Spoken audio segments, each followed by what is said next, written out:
namaste to everybody present here today. And thank you, Abhayji, Seenuji, and the entire Festival of Bharat team for having me here today.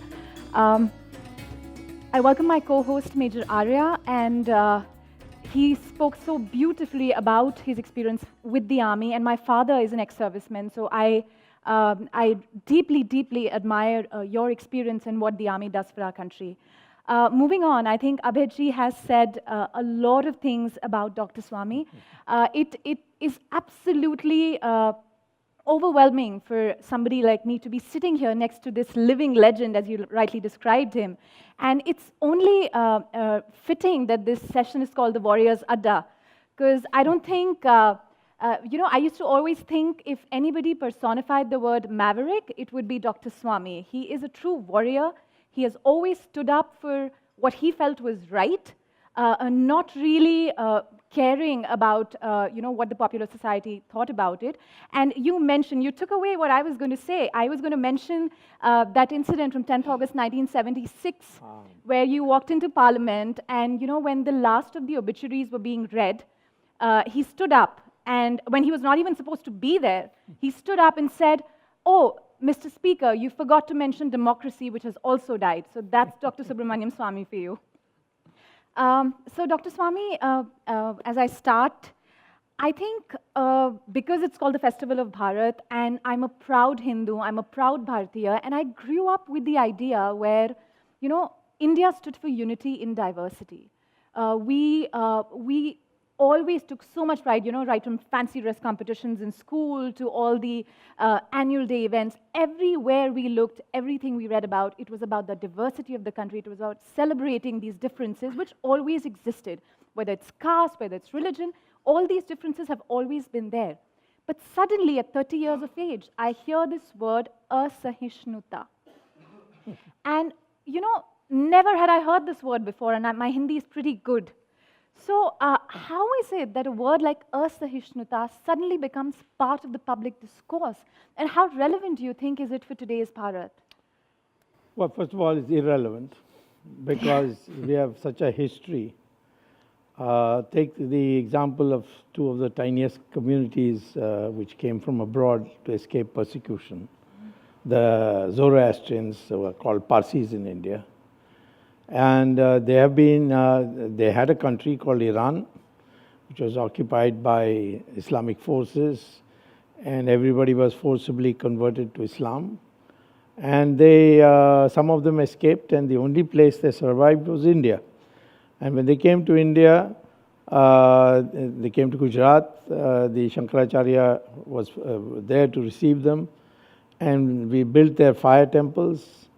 And they have lived perfectly in harmony with the Hindu society. And when the British left, they approached them and said that, like for the Anglo-Indians, we can make a special quota for you in Parliament, and because this Hindu community is huge, it will swallow you. And they said to the British, for 1,000 years, they've looked after us. Now you don't teach us about what the Hindus will do to us. You go. We don't need you here. We are quite comfortable with the Hindus.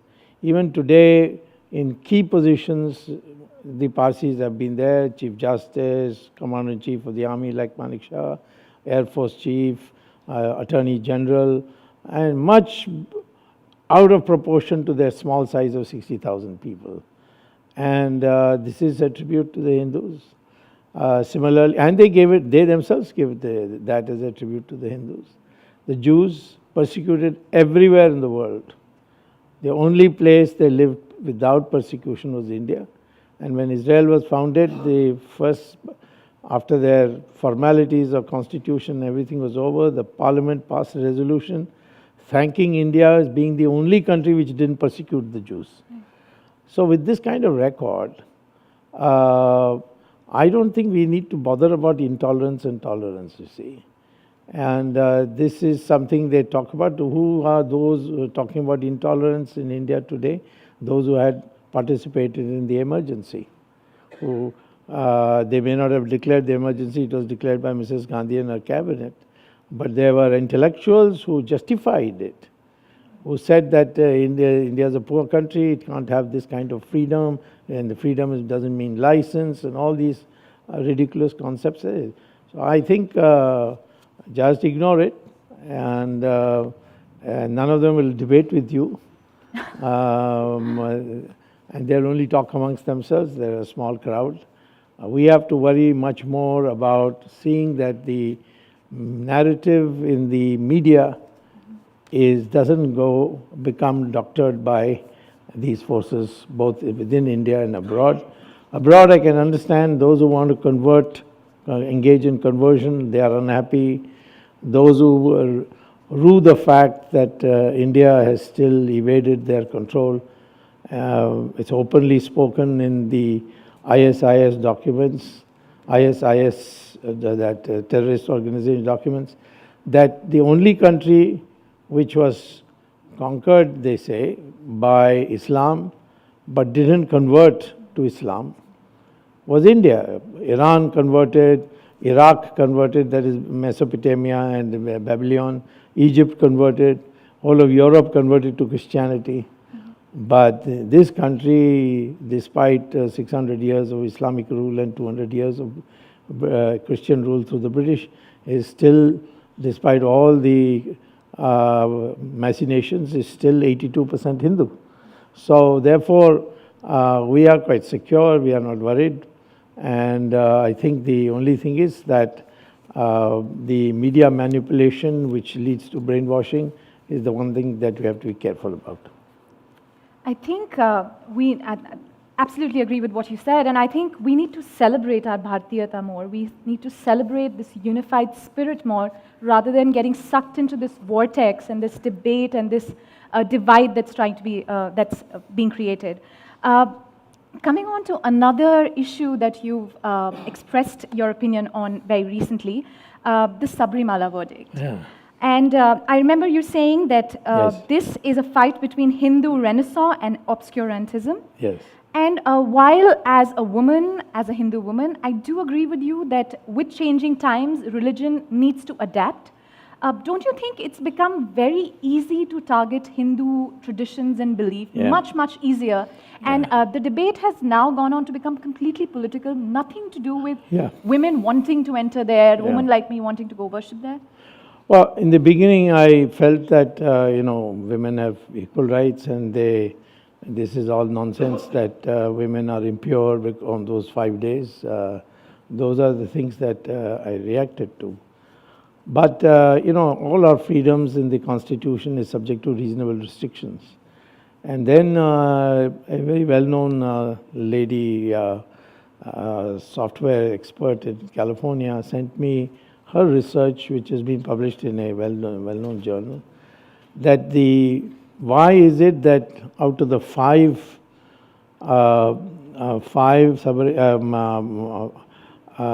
temples of that particular god, Ayyappa, only in 4 there is no restriction. Right.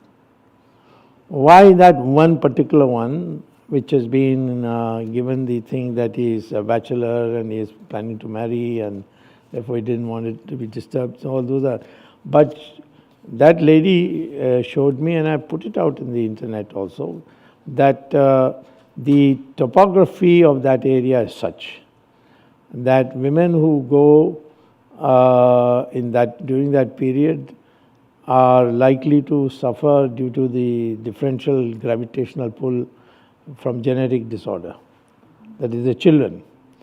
Now, I think we must, all these Naxalites and all who have tried to get in, we should now put a watch on them to see whether, I don't know whether they're going to have children or not, but if they do, we should find out. But this is worth testing, because every Indian mythological statements are backed by science. And there's a scientific background for it. Why you have to get up at 4 a.m., there's a scientific background for it. Why if you want to meditate, you should be a vegetarian. I mean, there's no compulsion that you have to be a vegetarian in Hinduism. There's no compulsion of anything. It only says that if you want to do this, then you have to follow the following discipline. So I have moderated that, and plus I feel that the communists are using this to discredit the Hindu Renaissance movement itself. So therefore I'm saying that the Kerala government made a mistake. When the judgment was given, they should have asked for about 6 months' time to convince people that this is good for them and take a poll to see whether women themselves. What I found to my surprise was that women themselves were saying to me that we don't want to go on that period. So it should have been done that way instead of trying to make it as a one-upmanship as they did. So there's a slightly moderated statement of mine. I'm still committed to equality of rights for women, but as all rights, fundamental rights are subject to reasonable restriction, we have got to check whether this should be also one such. Right. And Dr. Swamy, what you said reminds me of what I read, a thread by Hindol Sen Gupta. He had written a beautiful thread on Sabrimala on Twitter, and he said that, if this was about women, we would have seen thousands of women thronging to Sabrimala, who were waiting to worship, who were denied this right to pray. But we aren't seeing that. It's only a few fringe elements that are trying, that have a larger political agenda who are trying to do this. So, but Dr. Swamy, my follow-up question to that would be that the environment has become such that, the easiest thing to do is target Bharatiya traditions, Hindu traditions. What do we as Bharatiyas, all my friends sitting here in this room today, what do you think we should be doing to prevent this and to emerge stronger? Well, 4 or 5 things you have to do. First, be clear about your identity. All these divisions that you talked about in your initial remarks, these have, some of them has got ossified and fossilized. For instance, Varna. Varna was never birth-based. And you got the authority of Lord Krishna in Gita saying that it has got to do with gunas, it's got nothing to do with birth. He specifically says it has nothing to do with birth. We have examples like Vishwamitra, who was born in a Kshatriya family. His father and mother were Kshatriyas. And he became Maharishi. Vedvyasa's mother was a fisherwoman. Kalidasa was a Vanavasi. He was in fact cutting branches of trees when the princess discovered him. I mean, he was planted on the princess, and then she found out that she had been duped by the priestly class. So she trained him, and he became the Maharishi he became a great Kavi, And you have Valmiki, who was born in a Dalit family, which was a very small fraction till the Buddhists came, and then it grew, and then when the Islamic rule came, it became a bigger population. But it was a very microscopic population, but he belonged to that. In his early years, he was a dacoit, and then one day there was a transformation, and he became a Maharishi. He wrote the Ramayana. On the other hand, we have Brahmins who have broken the rules. They have been punished. Ravan was a Brahmin. For years, the DMK, which hated Brahmins, didn't know that Ravan was a Brahmin. They were celebrating Ravan Leela instead of Ram Leela. And now, of course, after I made them wise to it, they've stopped it. I think these are then the DNA. The DNA of Indians from every part of India is the same. There's no such thing as Aryans coming from abroad, and they were previously Dravidians, and they were driven to that. That's all bunkum. Skin color has got to do with pigmentation, it's got nothing to do with race. And the climate changes facial features also. For instance, in some parts, the Kashmiris may look like different from Tamils. But the DNA is the final test. And that says we are all the same, whether we are Brahmin, scheduled caste, whatever. So these are some of the things now we, first, in order to fight them, internally we have to get united by knowing the truth. And then the history. History is all bunkum, that we are never one country. Then how did the Mahabharat war take place when 3,000 kings from all over India came to Kurukshetra and took sides, and battle was on? How is it that Rama went from north to south without any difficulty? How is it that Krishna went from east to west. So I think the identity is one. Second, it may seem extreme on my part, but I think that Sanskrit should be made a compulsory language, because Sanskrit induces certain behavioral changes in you which will make you unite with others. If you go to Google, you will find there's a school called St. John's School in London, where the principal, it's a all-white school, where the principal makes it compulsory for young boys to recite Sanskrit shlokas from the age of 6 to 11. And the argument is that the vibrations that it generates leads to superior brain development in such people. So like that, we need to clarify who we are, which has been completely distorted. Then fighting them is very easy. So I think that's a pledge that we should all take back with us today, that be proud of who you are, be aware of your identity, and take pride in your beliefs, your culture. We don't have much time is what I see. I had a lot of questions for you, but just one last question from me, and then I'm going to hand it over to Major Arya. Elections are right here. I mean, we're knocking on the door of the elections. And I want to ask you, because I want to really draw on your experience to understand, we have more than 10 crore first-time voters in this country. The last survey said 13 crore new voters added. These are going to be brand new 18, 19-year-olds voting for the first time. What do you think these voters are going to vote on? What is going to be the issue most issues most pertinent to them?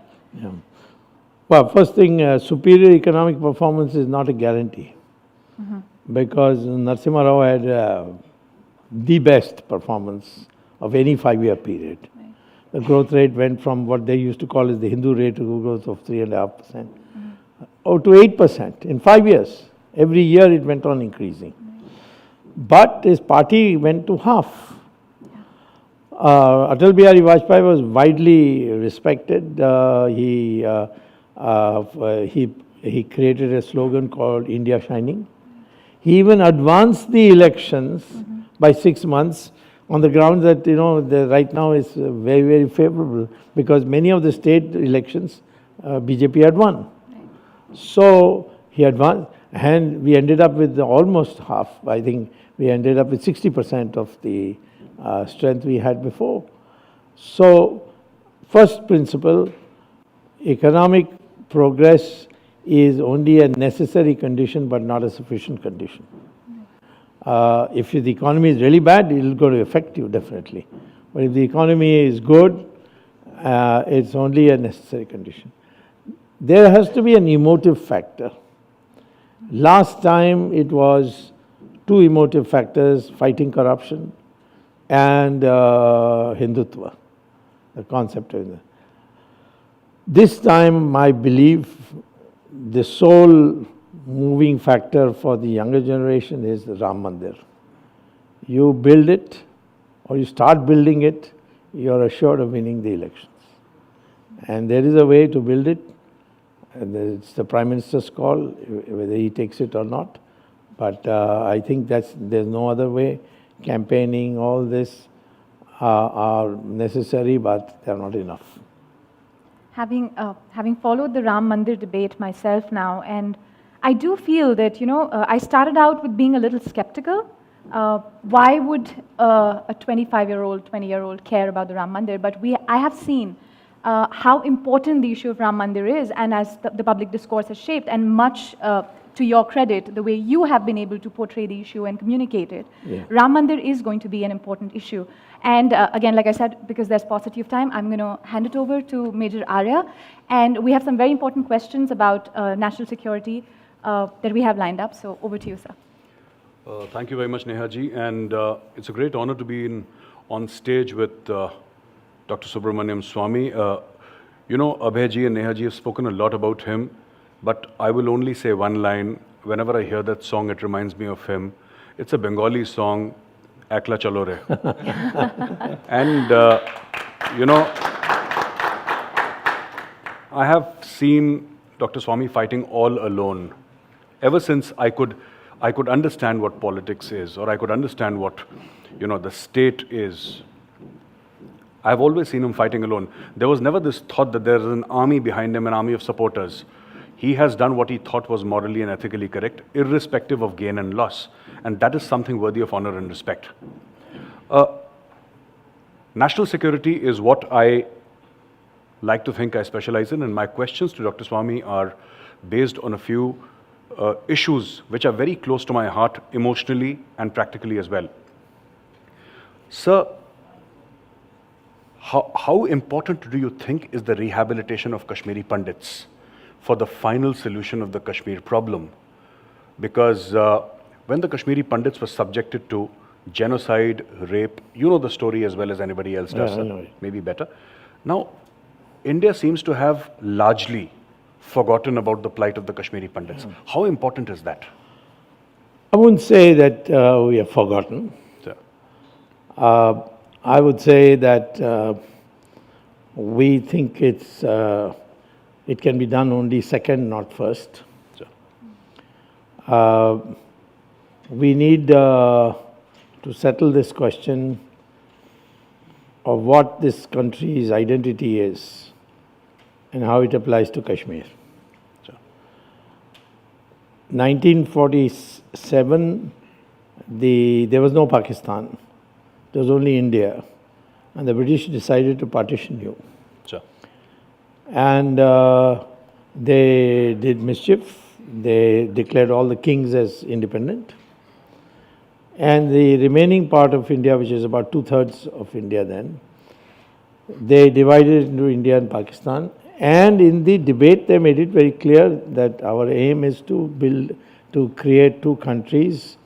One is a Muslim ruled Pakistan and a Hindu ruled India. And June 48 was the date decided for the independence. Mountbatten advanced it because he came to know that Subhash Chandra Bose is alive. At that time he was, according to me. And I have sufficient evidence to believe that. I mean, whatever material. So the effect of the INA on the Indian Army, Navy, Air Force was so tremendous in 1945 itself, 1946, that the British decision to leave India even after winning the World War II or being part of the victors, they decided they would leave because that has been always their stand right from 1857. If the army is not with us, we leave. Yes. We are too small to fight in India. So they advanced it to 15th August. Ambedkar was advocating that if this is the concept, then let there be an exchange of population, a peaceful exchange of population. Ambedkar has gone on record. He was the chairman of the drafting committee of the Constituent Assembly. But there was no time. So in the meantime, Congress leaders, particularly Jawaharlal Nehru, announced that all the Muslims who want to live in India can stay in India. Now, from that on, let me say, and this is my view of thinking, it's not the normal conventional wisdom. The Hindus have always fought. All changes that have taken place, the defeat of the Mughals was due to the Hindus. First, Guru Gobind Singh broke their back, then the Marathas finished them in 1795 in Pune, the last battle. But then the British came, and at the time the Marathas were weak, they took it over. And again is the Hindu saints, Aurobindo, Ramakrishna Paramahans, spiritually minded people like Bankim Chatterjee, and then Vivekananda. So, the process of these spiritual leaders started raising. It was essentially a Hindu movement, but Gandhi felt that India should not be partitioned. So he made adjustments. So I think we have to make it clear that we regard that this is a Hindu country in which those who identify with the soil of this country, they are also our brothers and sisters. And DNA says that all Muslims have the same DNA as us, Hindus. So they are not descendants of Gauri and Ghazni. Maybe a few strains of blood might be there, but the fact is that the broad 95% or more are people whose DNA is the same as us, which means their ancestors are Hindus. And that process of accepting that is an important part of the Kashmir problem. That the Kashmiri Pandits are not to be seen in majority and minority. In fact, if you take the Kashmir as a whole, the Hindus are in minority, in majority, almost in majority, especially if you include all those people who have left. And the differential population growth rate since 1947. So, what I think our people are thinking, I've had casual conversations and there's been no formal. That somewhere we have to ensure that we have secured physically Kashmir. And you have these Kashmiri Pandits go back, they must be able to live there. We can't create a kind of a gulag or something where the Kashmiri Pandits live, the Pannoon Kashmir idea. Yes, sir.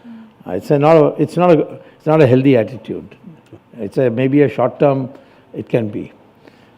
My suggestions, therefore, in conclusion is, nobody is going to forget the Kashmiri Pandits. There are too many of them. In my opinion, what we should do is there are about 1 crore ex-servicemen. Of that, 10 lakhs should be given money and weapons and asked to settle down in Kashmir. Excellent.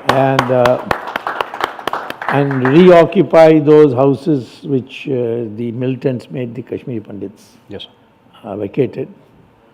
And create that atmosphere and then have Kashmiri Pandits come. I also think that it is within our capability, potential capability I will say, to retake that part of Kashmir which is presently with Pakistan. I also think that we can get China to cooperate in that. Very few people believe it. The Prime Minister doesn't believe it when I tell him. But I have dealt with China. I speak Chinese. I have studied China. I got what everybody thought was impossible to reopen Kailash Mansarovar. And in fact, I was the first one to go. I have been there once more in 2016. So the Chinese psyche I have studied very carefully, and I am saying to you today that with certain clever steps, which I think we haven't got time for me to go into it, but the Chinese will be on board, and we can retake the remaining part of Kashmir. The POK, sir. The POK. Even with the Chinese, the Aksai Chin is the difficult part for negotiation, but Arunachal, they have already agreed McMahon Line is the international boundary with Myanmar in writing. Sure. So they get very embarrassed when I bring it out, because our people don't bring it out. Sure. When I speak to them, I say, how can you oppose McMahon Line because in imperialized, you have already agreed, it's in writing. Sure. So then said, okay, when you settle Aksai Chin, we'll give this whole thing, we will not insist on Arunachal. So, and we have had, thousands of years of relations. Yes, sir. And there's a deep admiration for it. So, it has to be, Kashmiri Pandit thing has to be seen in an overall thing where they feel secure, they feel this is our land, we got it back.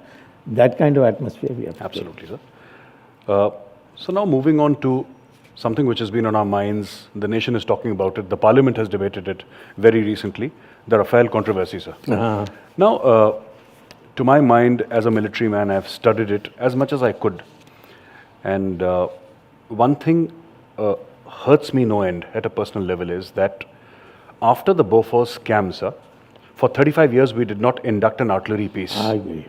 And it is only recently, 2 months back, that we inducted 2 brand new guns into the Indian Army for the artillery. Now, the Chief of the Army Staff, General Bipin Rawat, has often said that we are fighting a two-front war, China on the east and Pakistan to the west. So my question to you is this going to be the future where everything that the government does is going to come under the scanner? Because how are we going to secure our borders? How is the army going to be strong, the Navy and the Air Force, if you have a Rafale for each and every single thing they say that there is corruption? Do you want a modern Indian armed forces? Is that what you're saying? Absolutely, sir. Absolutely, sir. I'll give you an easy formula, Sir. but nobody in the country is ready to accept just now. Sir. That also I'll tell you in advance. Sir. And my government is terribly opposed to the idea. Sir. But it's free, and you will become the most modern government in a modern army, air force, navy, amongst the most top 3, top 2, better than China. If we agree to put boots on the ground in Afghanistan and make it a condition with the Americans that you open your warehouses, we'll pick what we want. F-18 is far superior to Rafale. Yes, sir. Rafale was tested against all other aeroplanes in Libya, and it was the most fuel inefficient. No country other than India is buying it from its own money. Qatar is buying it because Saudi Arabia is paying the money. Sir. Saudi Arabia is paying because they want France to help them on something with Iran, which they can't directly talk to. Yes, sir. I can't think of any country. Switzerland had a MOU with Rafale, Sir. and then they cancelled it. It's the most fuel inefficient plane. It's the credit of Parikar that he added in new radars stuff and all that. That's why it's a little more expensive. Yes, sir. But I would have preferred to have bought the Dassault company than bought Rafale aircraft, planes. Yes. Therefore, but nothing harm, no harm. Have Rafale also, have F-18 also, have the Euro also has a... Eurofighter, sir. Yeah. Sir. I agree with you. Your fundamental question is absolutely well taken. We are in a miserable state in terms of facing 2 enemies at the same time. Sir. We don't have to make, as I said, you can win the Chinese over. Sir. But breaking Pakistan into 4 should be our long-term strategic objective. Baluchis separate, Sir. Sindhis separate, Pakhtunis separate, and residual West Pakistan. Sir. So, breaking up of Pakistan should be our goal. Preparing the best armed forces, Navy, Air Force, by any methods. And our strength is our manpower. Yes. And one last thing, you're a military man, I'll tell you what the military people told me. Sir. I asked them, would you like to die in Afghanistan? They said, if you guarantee my wife a house, my children education right through college, and an adequate income through pensions, Yes. we are ready to die for the country. And our captains and all, what bravery they showed in Kargil. Yes, sir. I mean, I went up like that, knowing fully well they'll be killed. Yes. I mean, such bravery, I don't think any army has witnessed. Sir. These sterling quality people need to be given a sense of pride that they reintegrated what was lost of our country and not handed back after a peace treaty. Sir. This is the way to approach it. Absolutely, sir. And with this, I come to my last question, sir. There are many who feel that military power should be an integral part of our foreign policy. Like many other countries, China does it, say America does it so well, has been doing it. And I wrote an article in which I thought, I put my feelings on that piece of paper in which I said that whenever the Prime Minister of India speaks to a foreign power, it should be with the sense that somewhere behind his back, there is INS Arihant, which is our nuclear submarine, floating, in the sense that we need external projection of military power and juxtapose it with foreign policy. Do you think that's a good idea, sir? Do you think we should do it? Well, it worked in Maldives. In fact, I threatened that we should invade. There was a big reaction. Sir. But they knew that I wasn't speaking just like that, out of turn. There was a sympathetic view for what I said. And you see what happened. Sir. Even with the Chinese there, they had a free and fair election, lost the election. Sir. And now we have this. I think the same thing with Sri Lanka. I brought in Rajpaksha here to address a meeting. Sir. And we have, I think, sewn up Sri Lanka. To your question, I will say this. Foreign policy is by intentions. What's your intention? What's the intention of this? What's my intention? What is their intention? And defense capacity is by capacity.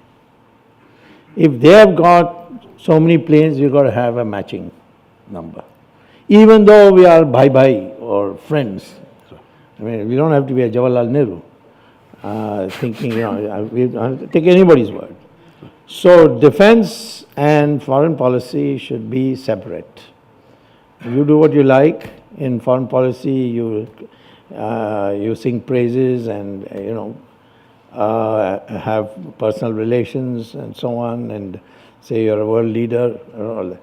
But military should be told, find out what Pakistan has, what China has, what together. Now I believe that they won't be together if we play our cards well in the foreign affairs field. But as a defense person, I will say, assume that they will come together and prepare for that. So defense preparedness has got nothing to do with whether you're friends or not friends, whether you're trustworthy, whether you're bhai, nothing. That's the mistake of Jawaharlal Nehru. Yes. It is intention, it is capacity. Look at the capacity, how much harm they can do to you. For that, you have to have a deterrent. So prepare for that. Or a counter capacity, sir. Yeah, that's what you prepare as a deterrent. Yes, sir. A counter capacity. If you want, you have double their capacity also, if you can afford it. But foreign policy is purely intention. If they are nice to us, we are nice to them. If they speak courteously, we'll speak courteously to them. Sir. So I think in a sense what Dr. Swamy says that, there's a famous Chinese saying, and Dr. Swamy would bear with me on this, speak softly but carry a big stick. Sun Tzu. Absolutely, sir. So it's very important, and we're talking about a robust defense policy, robust postures, know who we are, know what our capability is, know what we can do to the enemy, right from Kashmir to Rafale, and to the integration and juxtaposition of defense into foreign policy. We've had this delightful conversation with Dr. Swamy, sir. Thank you very much. May I add one more Chinese saying? Absolutely, sir. Absolutely. Sweat in peace so that you don't bleed in war. Yes, sir. Absolutely. Absolutely. And with that, I join Neha ji in thanking Dr. Swamy. It's a matter of great honor, sir. We keep on listening to you. We keep on reading what you write. And for the first time, I have the privilege to meet you and also speak with you. Thank you very much for this opportunity, sir. It has been fantastic. My name is Dr. Sarjit Dudeja. Sir, I want to have just clarification on what debate is going on in the parliament about Rafale. I was sorry to late be in this. So can you clarify why these rates are not being disclosed, or why it is just related to technology, or do you think that they will not sell to our neighboring country, this Rafale, same technology? All these things, now China is making ships for Pakistan, that is high tech. So all these things are open secret. So what is wrong to display or declare all technology or rates or everything? Well, you're asking the wrong person. Because as a party man, I can't speak the truth. And by nature, I will not speak a lie. So I don't think there's any need for secrecy. Everybody knows everything. The secrecy is from your own people only. But the Congress has got no clue. They're all half-baked. They don't even know 1/10 of the story. You may remember that I got the 126 planes deal cancelled. Sure. At that time, if you go back, I nearly got in a lot of trouble with my colleagues because I announced that if the Prime Minister signs that agreement, which was negotiated by Sonia Gandhi and Kala Bruni, then I'll go to court. And all kinds of threats came that, you'll be thrown out of the party and all. I said, do what you like, but I'll do it. Then I got a call from Parikar, who was, by the way, an IIT student when I contested from that area in Bombay. And he was my booth agent. From that time I know him. A very fine man. He called up to say that the Prime Minister has asked me to convey to you that we have no intention of that deal. We are going to cancel it and then have a between the two. So, government to government. Yeah. Then I asked him, why don't you buy the company? So I think it was not just for Pakistan, I think Rafale and even a paper plane is good enough. But I think there was some place where we wanted, the Dassault chairman made a public statement that if India's deal falls through, then I will close the company. We'll have to go into bankruptcy. So somewhere we wanted to, and there's nothing wrong with that, keep the French happy about something or the other. Sir. And that's a secret, so I'm not able to say. So I think the deal was fine with me. I do not think that what the opposition is saying is accurate. And we could have got a better plane, definitely. But since we had other objectives also, therefore it was worth the money we spent. Thank you so much, sir. On behalf of everybody here, I'd like to again thank you for your time. It's been an absolute pleasure and an honor.